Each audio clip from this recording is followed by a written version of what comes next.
ॐ अज्ञानतिमिरान्धस्य ज्ञानाञ्जनशलाकया चक्षुरुन्मीलितं येन तस्मै श्रीगुरवे नमः. हरे कृष्णा, नमस्कार. आपल्या सर्वांचं स्वागत. मी राजपती दास आणि आपण पाहत आहात मराठी भगवद्गीता कोर्स, ज्यामध्ये आपण भगवद्गीतेच्या प्रत्येक श्लोकाची चर्चा करत आहोत. सोप्या मराठी भाषेत विश्लेषण करत आहोत. अजूनही आपण कोर्स जॉइन केला नसेल तर डिस्क्रिप्शन आणि कमेंट सेक्शनमध्ये व्हॉट्सॲप कम्युनिटीची लिंक देण्यात आलेली आहे, ती जॉइन करा, जेणेकरून आपल्याला सर्व व्हिडिओ पाहता येतील. तर आज आपण चर्चा करणार आहोत अध्याय पहिला, श्लोक क्रमांक 9. आतापर्यंत आपण 8 श्लोकांची चर्चा केलेली आहे या कोर्समध्ये आणि हे सर्व व्हिडिओज आणि ह्याच्या पुढचेही व्हिडिओज लिंक्सवर उपलब्ध आहेत, ज्याची खाली लिंक देण्यात आलेली आहे कमेंट सेक्शनमध्ये, डिस्क्रिप्शनमध्ये. या प्लेलिस्टवर सर्व व्हिडिओ उपलब्ध आहेत. तर आता व्हिडिओला आपण सुरुवात करूया. आजचा भाग 9व्या श्लोकाची आपण चर्चा करणार आहोत. व्हिडिओ आवडल्यास नक्की लाईक करा, सर्वांपर्यंत शेअर करा आणि आपले जे काही अभिप्राय, प्रश्न, आपले काही सूचना असतील त्या आपण कमेंट सेक्शनमध्ये लिहू शकता. तर आपण याच्या आधीच्या श्लोकामध्ये चर्चा केली होती 8व्या श्लोकामध्ये, की दुर्योधन हा द्रोणाचार्यांकडे जाऊन त्यांच्याशी बोलत आहे युद्ध सुरू होण्यापूर्वी आणि दुर्योधन 7 योद्ध्यांची नावं घेत आहे कौरवांच्या बाजूंची. त्याच्या आधी आपण चर्चा केली की पांडवांच्या बाजूकडील 20 योद्ध्यांची नावं दुर्योधनाने घेतली होती आणि आता कौरवांच्या फक्त 7 योद्ध्यांची नावं त्यांनी घेतली या श्लोकामध्ये 8व्या, जो आपल्याला स्क्रीनवर दिसत आहे. येथे आपण स्वतः भीष्म, कर्ण, आपण स्वतः म्हणजे द्रोणाचार्य, भीष्म, कर्ण, कृपाचार्य, अश्वत्थामा, विकर्ण आणि भूरिश्रवा म्हणजे सौमदत्ती, सोमदत्तांचा पुत्र, असे युद्धात नेहमी विजयी ठरणारे योद्धे आहेत. हे 8व्या श्लोकात दुर्योधन म्हणाला होता द्रोणाचार्यांना. याची विस्तृत चर्चा आपण आधीच्या व्हिडिओमध्ये केलेली आहे. कर्णाबद्दल चर्चा केली आहे. तो व्हिडिओ पाहिला नसेल तर नक्की पहा. आणि आजचा जो श्लोक आहे 9वा श्लोक, तो आता आपण पाहणार आहोत. 9वा श्लोक पुढील प्रमाणे आहे. अन्ये च बहवः शूरा मदर्थे त्यक्तजीविताः नाना शस्त्रप्रहरणाः सर्वे युद्धविशारदाः. या श्लोकाचा शब्दशः अर्थ जो आपण वाचणार नाही, ज्यांना वाचायचं ते पॉज करून वाचू शकता, स्क्रीनवर आहे. आणि याचं मराठीत भाषांतर पुढील प्रमाणे आहे. माझ्यासाठी स्वतःच्या जीवनाचा त्याग करण्यास सदैव तत्पर असलेले अनेक शूरवीर येथे आहेत. ते सर्व विविध प्रकारच्या शस्त्रास्त्रांनी सुसज्ज असून युद्धकलेत निपुण आहेत. तर आता हे दुर्योधन बोलत आहे. त्याने 7च योद्ध्यांची नावं घेतली. मग त्याच्या मनात हा विचार होता की एवढे सारे योद्धे आहेत, 11 अक्षौहिणी सेना आहे, मी सर्वांची नावं घेऊ शकत नाही. मग ज्यांची नावं नाही घेतली त्यांना वाईट वाटू शकतं. त्याने त्याच्या सर्व भावांची नावं घेतलेली नाही आहेत. फक्त विकर्णाचं नाव घेतलंय का, ज्याची चर्चा आपण केली मागच्या श्लोकामध्ये. आणि इतरही अनेक योद्धे आहेत ज्यांची नावं घेतलेली नाही आहेत. मग त्यांना वाईट वाटू नये म्हणून अन्येच बहवः शूरा, असे खूप शूरवीर आहेत या सैन्यामध्ये, आपल्या सैन्यामध्ये, द्रोणाचार्यांना सांगतोय दुर्योधन. तर आता आपण एक एक शब्द यातला पाहू. त्याने हे अन्येच बहवः, अजून खूप योद्धे आहेत, त्यांचं वर्णन करण्यासाठी 4 विशेषणं या श्लोकात वापरली आहेत. शूरा पहिलं, दुसरं मदर्थे त्यक्त जीविताः, तिसरं नाना शस्त्रप्रहरणाः आणि चौथं सर्वे युद्ध विशारदाः. तर ही 4 विशेषणं तो वापरतो त्याच्या युद्धांचं वर्णन करण्यासाठी. तर पहिलं विशेषण आहे शूराः. शूर असणं ही क्षत्रियाचा एक गुण भगवद्गीतेतही भगवंत पुढे सांगतात 18व्या अध्यायामध्ये. तर क्षत्रियांचे अनेक गुण देण्यात आलेले आहेत. त्यातला सर्वात महत्वाचा गुण आहे शौर्यम. या 18व्या अध्यायातील 43व्या श्लोकात भगवंत क्षत्रियांच्या गुणाचं वर्णन करतायत. शौर्य म्हणजे उत्साह, युद्धासाठीचा उत्साह. शौर्यम. दुसरा आहे तेजो. तेजो म्हणजे शक्ती, युद्ध करण्यासाठीची शक्ती, तेजः. शौर्यम, तेजो, धृती. धृती म्हणजे युद्ध करण्यासाठीचा संकल्प, दृढ निश्चय, ज्याला धृती म्हटलं जातं. धारण करणे किंवा युद्ध करण्याची संकल्पना धारण करणे, त्याच्यासाठी दृढ संकल्पी असणे. शौर्यम, तेजो, धृती, दाक्षम, दक्षता, एक्सपर्ट असणं, युद्ध करण्यामध्ये कौशल्यपूर्ण असणं, दाक्षम. शौर्यम, तेजो, धृतिर्दाक्षम, युद्धेच अपि अपलायनम. युद्धे अपलायनम. अपलायनम, युद्धातून पळून न जाणे. एखादा शौर्य म्हणजे उत्साही आहे, शक्तिशाली आहे, संकल्पी आहे, दृढ संकल्पी आहे, खूप एक्सपर्ट आहे, कौशल्यपूर्ण आहे, पण तो घाबरट निघाला आणि युद्धातनं पळून गेला, तर तो क्षत्रिय नाही. म्हणून युद्धेच अपि अपलायनम भगवंत सांगतात. आणि मग दानम ईश्वर भावश्य ही क्षत्रियांची वैशिष्ट्य वर्णन करतात. ईश्वर भाव म्हणजे कंट्रोलर, मी नियंत्रक आहे किंवा मी पालन पोषण करत आहे, हा एक भाव असणं गरजेचं आहे क्षत्रियासाठी. त्याची क्षत्रियासाठी नेमून दिलेली कर्तव्य पार पाडण्यासाठी. गर्व नाही त्याचा तो, पण तो भाव असणं गरजेचं आहे. त्याशिवाय तो संरक्षण नाही करू शकणार प्रजेचं. तर यातलं शौर्य जे आहे, ते इथे दुर्योधन सांगत आहे, की अन्येच बहव शूरा, हे सर्व शूरवीर आहेत. अतिशय उत्साही आहेत युद्ध करण्यासाठी द्रोणाचार्य.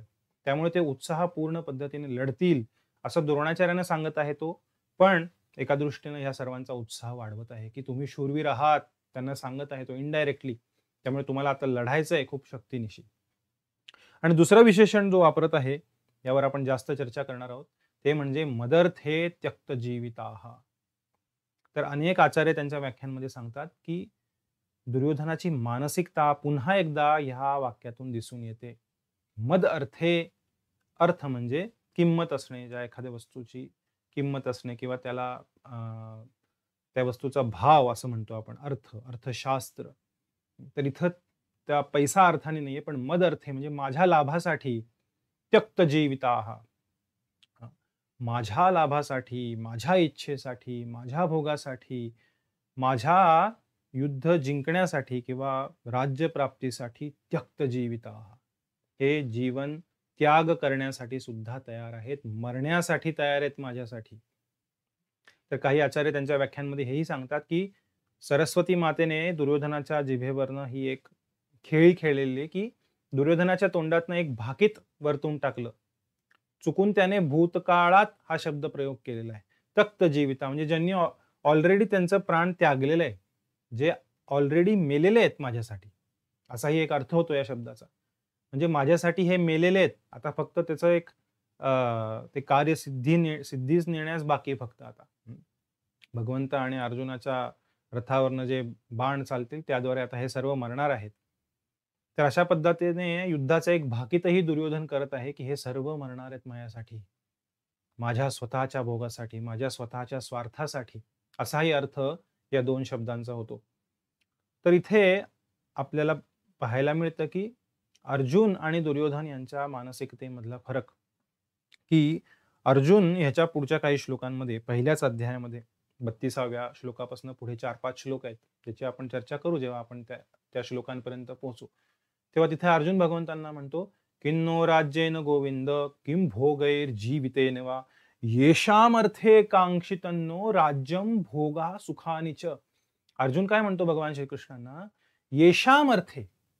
या सर्वांसाठी, या सर्वांच्या लाभासाठी कांक्षितंनो राज्यम भोगा सुखानीच, हे राज्य, हे भोग, हे सुख जे आपण प्राप्त करणार आहोत युद्ध जिंकल्यानंतर, आपण सम्राट बनणार आहोत, सर्व देशावर राज्य करणार आहोत.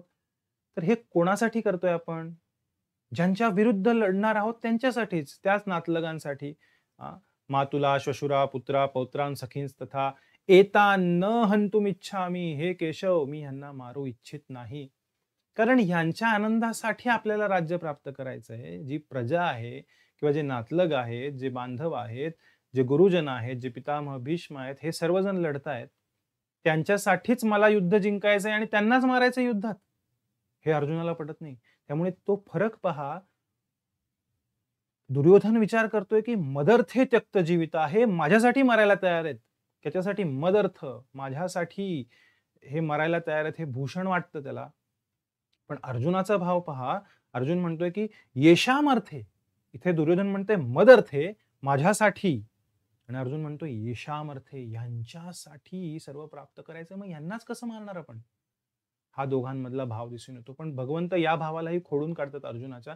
तो चांगला भाव आहे, दुसऱ्यांची सेवा करणे, दुसऱ्यांच्या लाभासाठी करणे, पण दुष्टांच्या लाभासाठी असा विचार करणं चुकीचं आहे. हे भगवंत नंतर अर्जुनाला सांगतात. पुढे आपण त्याची चर्चा करणार आहोत.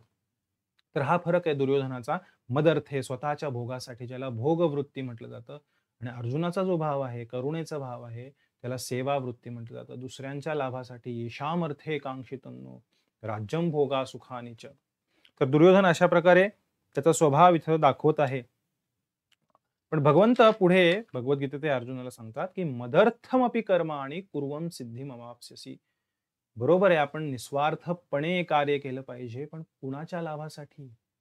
अर्जुन म्हणतोय, "येषामर्थे कांक्षितो नाही, मदर्थमपि कर्माणि." भगवान श्रीकृष्ण अर्जुनाला सांगतायत, की माझ्या प्रसन्नतेसाठी, भगवंतांच्या प्रसन्नतेसाठी जर कार्य केलं, तर कुर्वन् सिद्धिमवाप्स्यसि. जसं अजून एका श्लोकामध्ये म्हटलेलं आहे, "नास्ति बुद्धिर अयुक्तस्य." जो भगवंतांशी कनेक्टेड झालेला नाहीये, युक्त झालेला नाहीये, योग झालेला नाही भगवंतांसोबत, नास्ति बुद्धी अयुक्तस्य, अशा व्यक्तीला योग्य बुद्धी येणार नाही. न चायुक्तस्य भावना न चाभावयतः शांती, अशा व्यक्तीला शांती प्राप्त होऊ शकत नाही. अशांतस्य कुतः सुखम, असा व्यक्ती कधीही सुखी होऊ शकत नाही. तर दुर्योधन इथे एवढी चलबिचल होते दुर्योधनाची, कारण त्याला समजत नाही आता काय करावं. त्यामुळे द्रोणाचार्यांकडे जातोय, काहीतरी बोलतोय, अशी भाकितं करतोय, की "मदर्थे त्यक्त जीविता", माझ्यासाठी हे मरायला तयार आहेत. म्हणजे किती त्याच्या मनामध्ये दंभ, दर्प, अभिमान, गर्व किती आहे, हे आपल्याला त्याच्या या भाषणामधून दिसून येतं. त्यामुळे अर्जुनाला वाटत होतं, की दुर्योधनाच्या सुखासाठी किंवा ह्या सर्वांच्या जे अधर्माची बाजू घेऊन लढतायत त्यांच्या सुखासाठी अ, आपण हे राज्य प्राप्त करणार आहोत युद्ध जिंकल्यानंतर.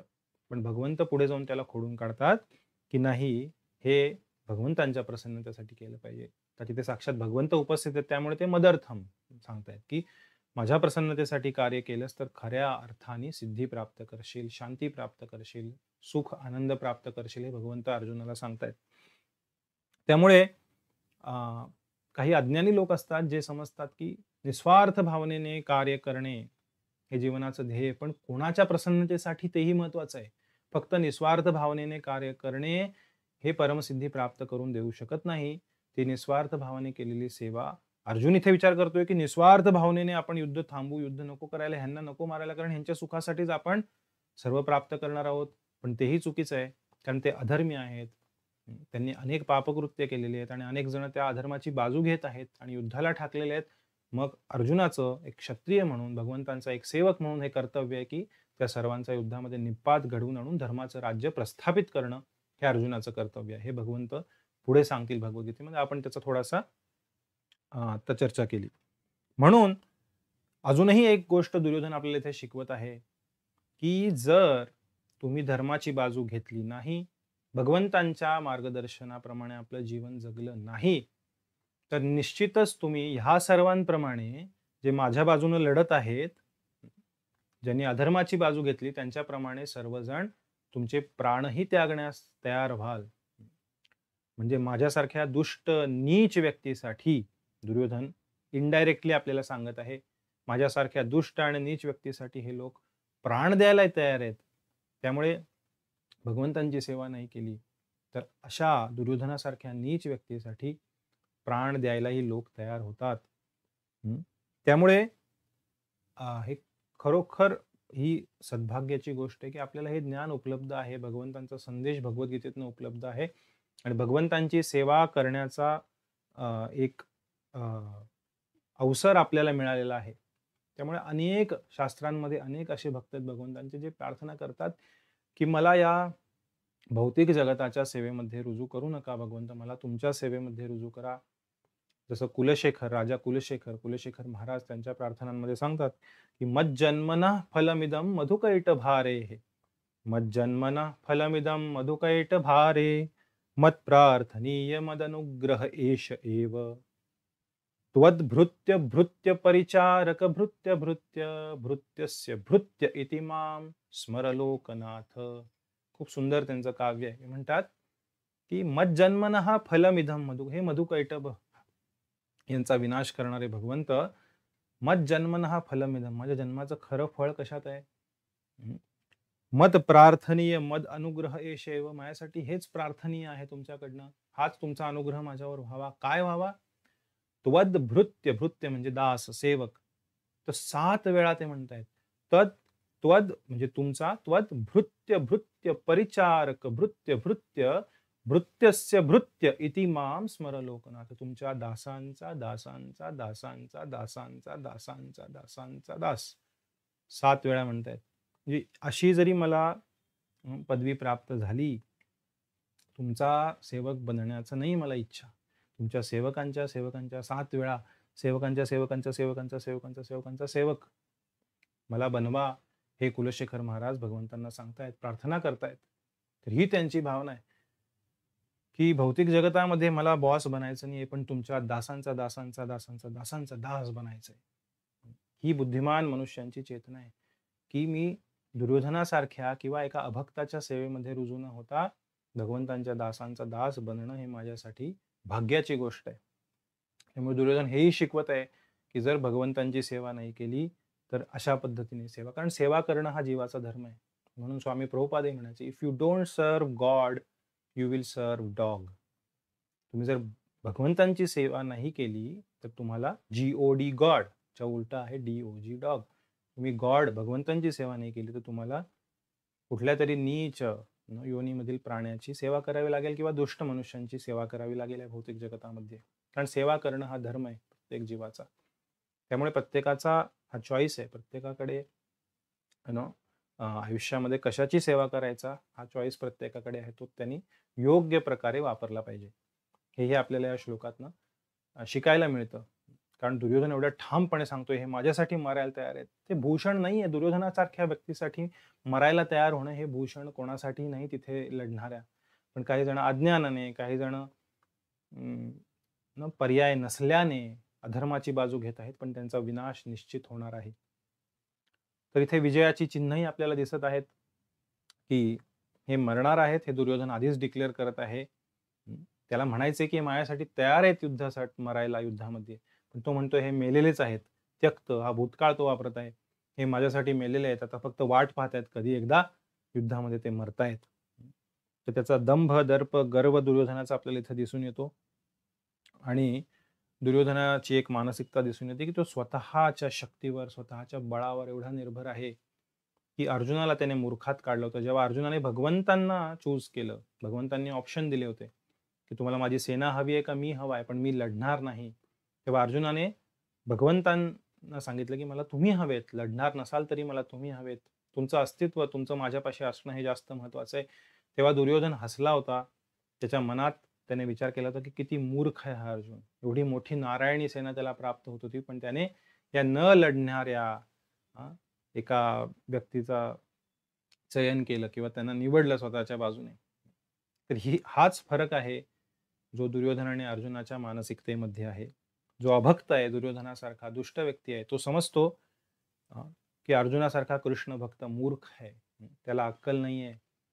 पण काळाच्या ओघामध्ये हे सिद्ध होतं की भगवंतांचा भक्त हाच सर्वात बुद्धिमान व्यक्ती आहे आणि जो दुर्योधनाच्या मानसिकतेप्रमाणे जीवन जगत आहे तो अतिशय मूर्ख व्यक्ती आहे, हे आपल्याला या श्लोकामध्ये दिसून येतं.